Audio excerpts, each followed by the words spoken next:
എന്താണ് P M Shri? എന്തുകൊണ്ടാണ് വളരെയധികം ബെനിഫിറ്റ് ഉള്ളതാണെങ്കിൽ ഈ പി എം ശ്രീയെ സംസ്ഥാന സർക്കാർ എതിർത്തതും ഇപ്പോൾ അനുകൂലിക്കുന്നത്? കേരളത്തിൻ്റെ ഒരു പ്രത്യേക സാഹചര്യം എന്താണെന്ന് വെച്ചാൽ, കേരളത്തിൽ നമ്മൾ പണ്ടുള്ള ആളുകൾ പറയില്ലേ, ഈ നെല്ലിക്ക ആദ്യം കഴിക്കും പിന്നെ മധുരിക്കും എന്ന് പറയും മാതിരിയാണ്. ചില കാര്യങ്ങൾ വളരെ വൈകിയാണ് കേരളത്തിലെ സർക്കാരിന് ബോധോദയം ഉണ്ടാകുന്നത്. അതിൻ്റെ ഭാഗമായിട്ടാണ് അത് പി എം ശ്രീ മാത്രമല്ല. നമ്മൾ പരിശോധിച്ച് കഴിഞ്ഞാൽ വീണ ജോർജിൻ്റെ ഒരു പ്രധാനപ്പെട്ട ഒരു പ്രസംഗമുണ്ട്.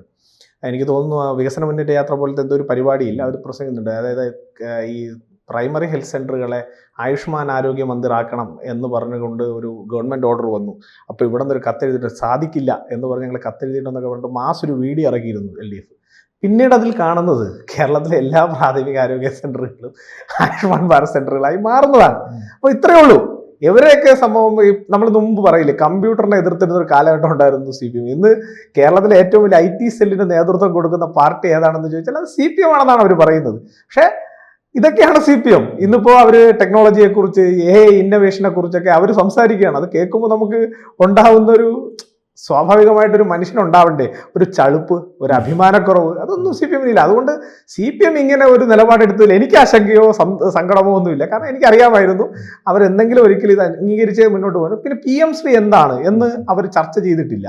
പി എം ശ്രീ എന്താണെന്ന് വിദ്യാഭ്യാസ മന്ത്രി മനസ്സിലാക്കിയിട്ടില്ലെന്നാണ് ഞാൻ മനസ്സിലാക്കുന്നത്. കാരണം 336 സ്കൂളുകൾ, കേരളത്തിൻ്റെ പ്രത്യേക സവിശേഷമായ സാഹചര്യത്തിൽ 336 സ്കൂളുകൾക്ക് 1 കോടി രൂപയുടെ ഫണ്ടിങ് കിട്ടുക എന്ന് പറഞ്ഞാൽ സ്വാഭാവികമായിട്ടും ആ സ്കൂളുകൾ വലിയ രീതിയിൽ ഇപ്പോൾ അഡൽട്ട് ടിങ്കറിംഗ് ലാബുകൾ പോലെയുള്ള ആധുനിക സജ്ജീകരണങ്ങളുള്ള ലാബുകൾ അടക്കം, അതുപോലെ ഗ്രീൻ എൻവയോൺമെൻറ്റൽ പ്രോജക്ട്സുകൾ അടക്കം, സ്കിൽ ഡെവലപ്മെൻറ്റ് പ്രോജക്ട്സുകൾ അടക്കം ഒരു സ്കൂളിലേക്ക് കൊണ്ടുവരുന്നു എന്ന് പറഞ്ഞാൽ അതിൻ്റെ അർത്ഥം ആ സ്കൂൾ ദേശീയ നിലവാരത്തിലേക്ക് ഉയർന്നു എന്നാണ്.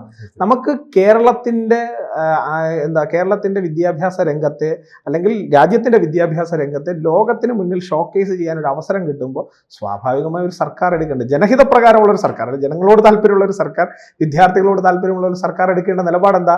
ഞങ്ങൾ 2 കൈ നീട്ടി അതിനെ സ്വീകരിക്കുന്നു എന്നല്ലേ ആ നിലപാട് എടുക്കേണ്ടത്. മറിച്ച് ഇപ്പോൾ അവരെടുക്കുന്ന നിലപാട് അത് ഇപ്പോഴും അദ്ദേഹം കാണുന്ന സ്റ്റാൻഡിനോട് എനിക്ക് വിയോജിപ്പുണ്ട്, അല്ലെങ്കിൽ എൻ്റെ പാർട്ടിക്ക് വിയോജിപ്പുണ്ട്. കേവലം ഫണ്ടിന് വേണ്ടിയിട്ടല്ല, മറിച്ച് അതിൻ്റെ ക്വാളിറ്റി കേരളത്തിലെ സാധാരണപ്പെട്ട ചെറുപ്പക്കാർക്ക് അല്ലെങ്കിൽ വിദ്യാർത്ഥികൾക്ക് ലഭിക്കുന്നതിന് വേണ്ടിയിട്ട് വേണം അദ്ദേഹം ഇനിഷ്യേറ്റീവ് എടുക്കാൻ.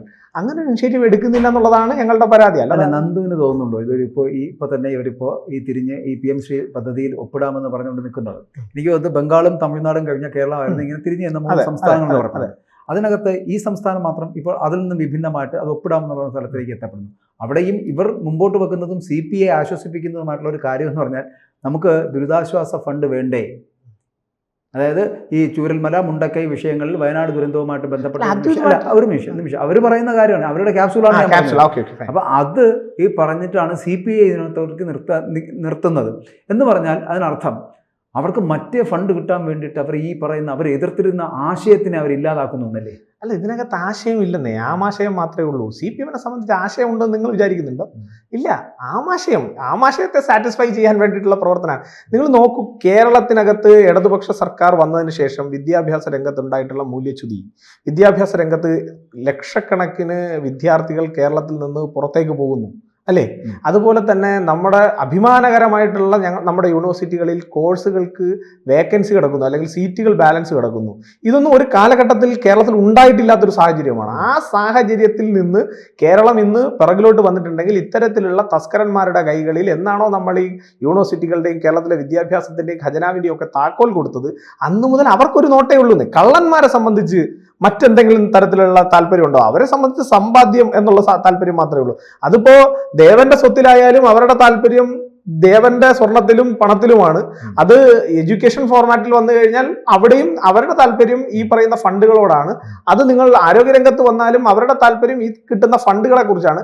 ചൂരൽമല, മുണ്ടക്കൈ പ്രശ്നത്തിലും അവിടെയും താല്പര്യം എന്താണ്? ഫണ്ട് കിട്ടുക എന്നുള്ളതിനപ്പുറത്ത് മറ്റൊന്നിനോടും ആ ഫണ്ട് കിട്ടുന്നതിന് വേണ്ടിയിട്ട് ഇങ്ങനെ ഒരു നീക്കുപോക്ക് നടത്തുക, അങ്ങനെ ഇതിനകത്ത് അതൊരു രാഷ്ട്രീയപരമായിട്ടുള്ള തീരുമാനമാണോ എന്നറിയില്ല. എങ്കിൽ കൂടിയും പറയുകയാണ്, പിണറായി വിജയൻ എപ്പോഴും സ്വീകരിക്കുന്ന നിലപാട് ഈ CPM പാർട്ടി തന്നെ അറിഞ്ഞു എന്ന് തന്നെ അറിയില്ല. കാരണം CPM പാർട്ടിയല്ലല്ലോ തീരുമാനിക്കുന്നത്. ഇപ്പൊ ഈ പിണറായി വിജയൻ തീരുമാനിക്കുന്നു, അദ്ദേഹം പറയുന്ന കാര്യങ്ങൾ നടപ്പിലാക്കുന്നു എന്നതാണ് പാർട്ടിയുടെ നിലപാട്. ഇപ്പോഴത്തെ ഒരു സ്റ്റാറ്റസ് അങ്ങനെയാണ്.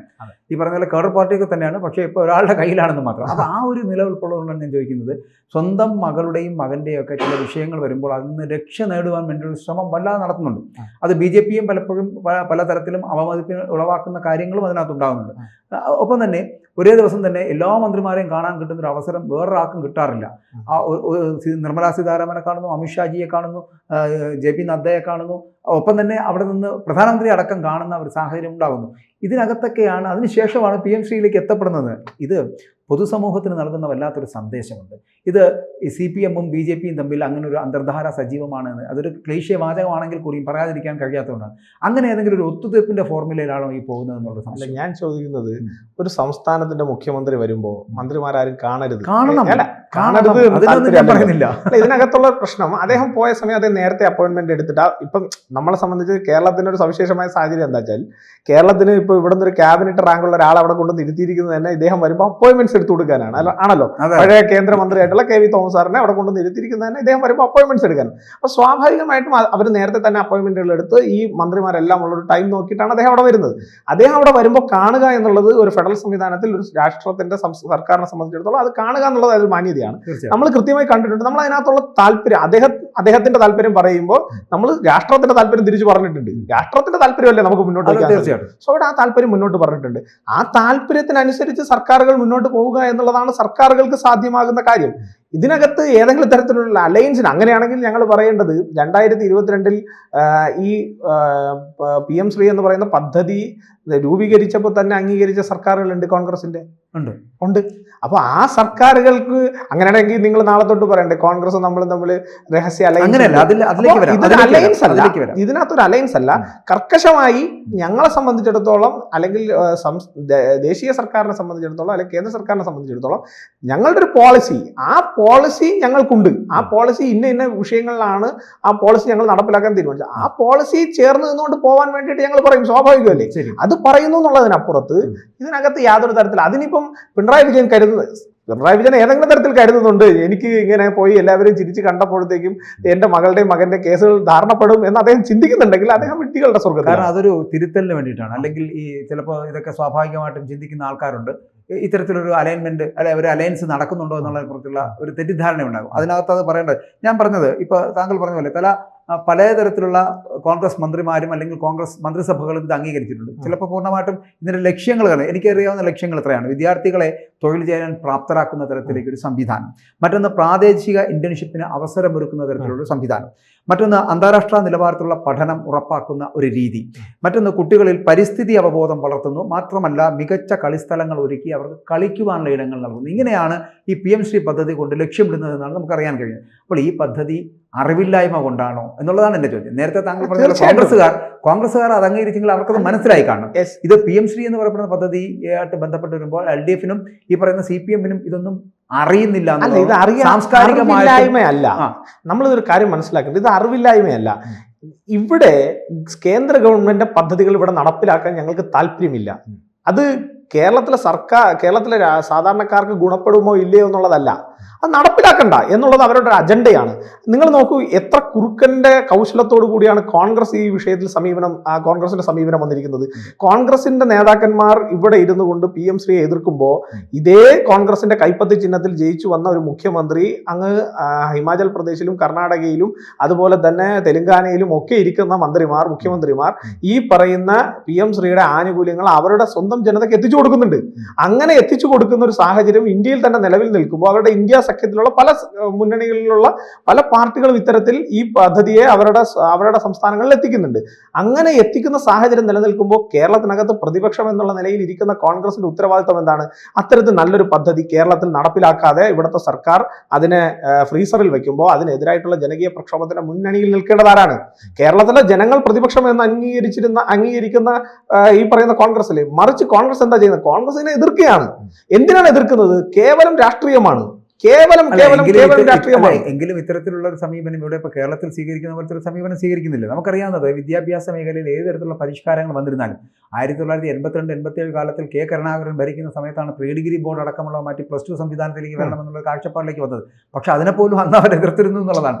അതിനുശേഷം അവർ തന്നെയാണ് +2 സംവിധാനം കൊണ്ടുവന്നത്. അതുപോലെ സ്വകാര്യ മാനേജ്മെന്റുകളുടെ കീഴിലേക്ക് സ്വകാര്യ കോളേജുകൾ കൊണ്ടുവന്നത് അടക്കമുള്ള കാര്യങ്ങൾ അവർ സ്വീകരിച്ച നടപടികളാണ് ഞാൻ ആലോചിക്കുന്നത്. അപ്പോൾ ഒരു പ്രാവശ്യം അതിനെ എതിർക്കുക, താങ്കൾ പറഞ്ഞ പോലെ കമ്പ്യൂട്ടർ അടക്കം എതിർക്കുക, എന്നിട്ട് കമ്പ്യൂട്ടറിന്റെ വക്താക്കളാകുക എന്ന തരത്തിലേക്ക് വേറൊന്നും വേണ്ടല്ലോ. പരിയാരത്തെ മെഡിക്കൽ കോളേജ് ഒരു വലിയ ഉദാഹരണമല്ല, നമ്മുടെ മുന്നിൽ നിൽക്കുന്ന വലിയ ഉദാഹരണമല്ല. അപ്പൊ ഇത്തരത്തിലാണ് CPM-നെ സംബന്ധിച്ചിടത്തോളം അവർക്ക് ഈ ഭരണത്തിലല്ല അവരുടെ നോട്ടം, അല്ലെങ്കിൽ നല്ല രീതിയിലൊരു ഭരണം മുന്നോട്ട് പോകണം, രാജ്യത്തെ സംസ്ഥാനത്ത് ജനങ്ങൾക്ക് അതിന്റെ ഗുണമുണ്ടാകണം, ഇതല്ല അവരുടെ നോട്ടം. അവരുടെ നോട്ടം കേവലം സമ്പാദ്യത്തിലാണ്, അവരുടെ ആസ്തി വളർത്തുന്നതിലാണ്. ഇപ്പൊ ദേവസ്വം ബോർഡുമായിട്ട് ബന്ധപ്പെട്ട കാര്യങ്ങളൊക്കെ ഇപ്പൊ നടന്നുകൊണ്ടിരിക്കുന്നുണ്ടല്ലോ, എല്ലാം സമ്പാദ്യത്തിലാണ്. എനിക്ക് എന്ത് കിട്ടും, എൻ്റെ മക്കൾക്ക് എന്ത് കിട്ടും, അല്ലെങ്കിൽ എൻ്റെ കുടുംബത്തിന് എന്ത് വാങ്ങാം, ഇതിലേക്ക് CPM ചുരുങ്ങുന്നു എന്നുള്ളതാണ് കേരളത്തിന്റെ ദൗർഭാഗ്യകരമായിട്ടുള്ള അവസ്ഥ.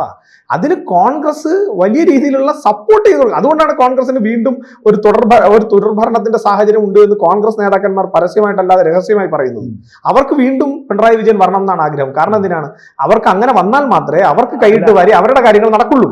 നിങ്ങളും അങ്ങനെ ആഗ്രഹിക്കുന്നുണ്ടോ? ഞങ്ങൾ അങ്ങനെ ആഗ്രഹിക്കുന്നു. ഞങ്ങൾ കൃത്യമായി ഞങ്ങളുടെ സംസ്ഥാന അധ്യക്ഷൻ വന്നതിന് ശേഷം ആദ്യം പറഞ്ഞ നിലപാടെന്താ? മാറാത്തത് മാറും, വികസിത കേരളം വരും. വികസിത കേരളത്തിന് വേണ്ടി കേരളത്തിൽ BJP അധികാരത്തിലേക്ക് വരണം, BJPയുടെ മുന്നണി അധികാരത്തിലേക്ക് വരണം. അതിനു വേണ്ടിയിട്ടുള്ള പരിശ്രമം ഞങ്ങൾ അന്നേ ദിവസം മുതൽ ആരംഭിച്ചിട്ടുണ്ട്. ഞങ്ങൾ വളരെ കൃത്യമായി ഹോംവർക്ക് ചെയ്താണ് വരുന്നത്. ഞങ്ങൾ കൃത്യമായി ഇപ്പൊ നിങ്ങൾ നോക്കൂ, തെരഞ്ഞെടുപ്പ്, തദ്ദേശ സ്വയംഭരണ തെരഞ്ഞെടുപ്പിലേക്ക് വന്നു കഴിഞ്ഞാൽ ആ തദ്ദേശ സ്വയംഭരണ തെരഞ്ഞെടുപ്പ് മുതൽ ഞങ്ങൾ അത്തരത്തിലുള്ള വലിയ ലക്ഷ്യത്തിലേക്കല്ലേ പോകുന്നത്. തീർച്ചയായിട്ടും അത് തന്നെയാണ് ഇവരുടെ ഈ ഒരു നിലപാട് എന്ന് പറയുന്നത്. 91 താങ്കൾ പറഞ്ഞ പരിഹാരം 91 കാലഘട്ടത്തിലാണ്.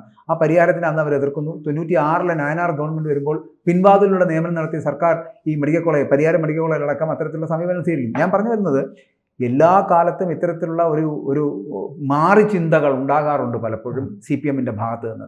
അല്ലെങ്കിൽ ഈ SFI പോലുള്ളവരെ ഉപയോഗിച്ചുകൊണ്ട് ആദ്യം ഇതിനെ എതിർക്ക് കുറെ കുട്ടികളെ കൊല ചെയ്യുന്ന തരത്തിലേക്ക് എത്തിക്കുന്നുണ്ട്. അവരെ നമ്മൾ പച്ചമലയാളത്തിൽ മണ്ട അടിച്ച് പൊട്ടിച്ച് രക്തം ചീറ്റുന്ന തരത്തിലുള്ള സമീപനങ്ങൾ സ്വീകരിക്കാറുണ്ട്. ഇതൊക്കെ എന്തിനു വേണ്ടിയിട്ടായിരുന്നു എന്നുള്ളത്. ഇതിനകത്തൊരു പ്രശ്നം എന്തായിരുന്നു? ഈ SFI എന്ന് പറയുന്ന ഒരു സംഘടന ഈ വിഷയം വന്നപ്പോൾ, PM ശ്രീ വിഷയം വന്നപ്പോൾ SFIയുടെ നിലപാട് എന്തായിരുന്നു? ഒരു കാരണവശാലും ഇതിവിടെ അംഗീകരിക്കില്ല.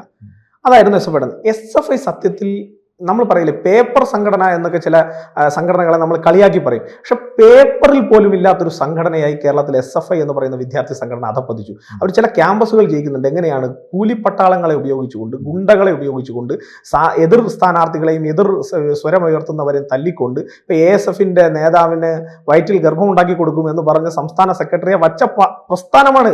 നിങ്ങൾ ആലോചിക്കേണ്ടത് വിദ്യാഭ്യാസ പ്രസ്ഥാനമാണ്, അല്ലെങ്കിൽ വിദ്യാർത്ഥി പ്രസ്ഥാനമാണത് എന്ന് നമ്മൾ മനസ്സിലാക്കും. തെരുവ് ഗുണ്ടകളെയും തെരുവ് സ്വഭാവമുള്ളവരെയും ഈ പറയുന്ന പേപ്പർ കമ്മിറ്റി എന്ന് പോലും പറയാൻ പറ്റാത്ത ഒരു കമ്മിറ്റിക്കകത്ത് വെച്ചുകൊണ്ട് അവർ ചില കോളേജുകളിൽ അവരുടേതായ അനാശാസ്യ ഇപ്പൊ നമ്മൾ തിരുവനന്തപുരത്ത് യൂണിവേഴ്സിറ്റി കോളേജ്, എന്തുകൊണ്ടാണ് തിരുവനന്തപുരത്ത് യൂണിവേഴ്സിറ്റി കോളേജിനകത്ത് പുറത്തുനിന്ന് ഒരു നേതാവ് കയറി കൈകാലും ഒരു തല്ലി ഓടിക്കും? എന്തുകൊണ്ടാണ്? അവിടെ അവരുടെ രാജ്യമാണ്. അത് SFI അല്ല, അത് ഓരോ കോളേജ് യൂണിറ്റിനകത്തുമുള്ള ഒരു പ്രത്യേക സംഘടനയാണ്. ISIS ഒക്കെ പോലെ ഒരു പ്രത്യേക സംഘടനയാണ്. തിരിച്ച് KSUവിലേക്ക് വന്നാൽ എന്താ? ഖദറിട്ടുകൊണ്ട് ഖദറുടയാതെ ഉള്ള സമരങ്ങളല്ലാതെ അവർക്ക് വേറെ സമരം, ഇപ്പൊ മഷിക്കുപ്പി സമരങ്ങൾ എന്നൊക്കെ പറഞ്ഞിട്ട് കളിയാക്കുന്നുണ്ട്. ഞാൻ അങ്ങനെ കളിയാക്കാനൊന്നും ഉദ്ദേശിക്കുന്നില്ല. പക്ഷെ അവരുടെ നിലപാട് ഇരട്ടത്താപ്പാണ്. ഹിമാചലിലൊരു നിലപാട്, കർണാടകയിലൊരു നിലപാട്, അത് കഴിഞ്ഞാൽ ഈ പറയുന്ന മറ്റ് സംസ്ഥാനങ്ങളിൽ ഒരു നിലപാട്, ഇവിടെ വരുമ്പോൾ അതിന് നേരെ വിപരീതമായ മറ്റൊരു നിലപാട്. ഞാൻ ഇന്നലെ ചർച്ചയിലും അത് ചോദിച്ചു.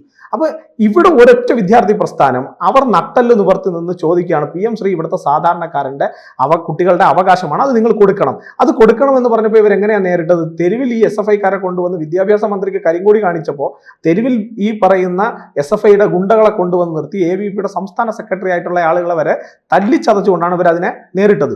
മറിച്ച് സമരം ചെയ്ത കുട്ടികളെ 19 പേരെയാണ് റിമാൻഡിലേക്ക് കൊടുത്തത്. ആ റിമാൻഡിൽ നിന്ന് അവർ ഇറങ്ങി വന്നിട്ടും അവർ ഈ പോരാട്ടത്തിന്റെ പോർമുഖത്ത് നിന്ന് പുറകിലേക്ക് പോയില്ല.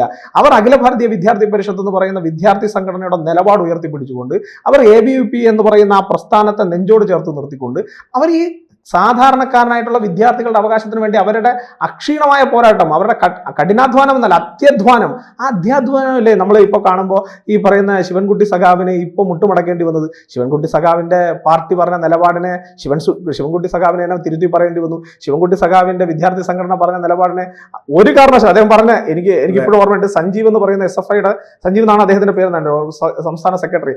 അദ്ദേഹം ആ ഈ പറയുന്ന ഓൾ പാർട്ടി മീറ്റിംഗ് കഴിഞ്ഞിട്ട് ABVP ഇറങ്ങിപ്പോയതിനു ശേഷം ഇദ്ദേഹം വന്നിട്ട് പറയുന്നൊരു കാര്യമുണ്ട്, ABVP ഒഴിച്ച് മറ്റു മുഴുവൻ വിദ്യാർത്ഥി സംഘടനകളും ഇതിനെ എതിർത്തത് കൊണ്ട് തന്നെ ഇത് കേരളത്തിലെ മതനിരപേക്ഷ ഇടതുപക്ഷ സർക്കാർ ഇത് നടപ്പിലാക്കില്ല എന്ന് പറഞ്ഞു.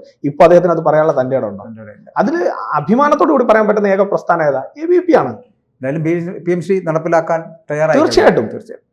കൂടുതൽ വാർത്തകളും വിശേഷങ്ങളും നിങ്ങളിലേക്ക് എത്താൻ ABC മലയാളം സബ്സ്ക്രൈബ് ചെയ്യുക, ബെൽ ബട്ടണും അമർത്തുക.